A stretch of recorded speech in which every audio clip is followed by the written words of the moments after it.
రెడీగా ఉన్నావు కదా చిన్న బుట్ట పట్టుకొని రెడీగా ఉన్నావా? పిలిచకూడదు ఇంకా బడికి.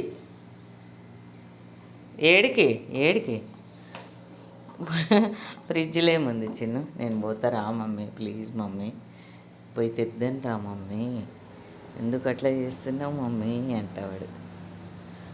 నేను రావట్లేదు గున్ను, నేను రావట్లేదు చిన్ను. అన్నకి క్యారియర్ చేయొద్దా? బాక్స్ పెట్టొద్దా? చెప్పు. బాక్స్ తడి చూడు. ఏడికి వద్దబ్బా, వద్దు చిన్న, కొద్దిగా ఉన్నాక పోదాం. కూర తర్వాత తీసేసి పోదాం, ఓకేనా? ఓకే, సబ్స్క్రైబ్ చేసుకొని సపోర్ట్ ఇవ్వండి ఫ్రెండ్స్. సబ్స్క్రైబ్ చేసుకోమని చెప్పు. చెప్పు తోక ఉప్పు. సబ్స్క్రైబ్ చేసుకోండి ఫ్రెండ్స్. అవునా, చేసుకోవాలనా? చెప్పు. వాళ్ళు పలకట్టు మమ్మీ, నాకు చెప్పరు మమ్మీ అంటున్నాడు కదా.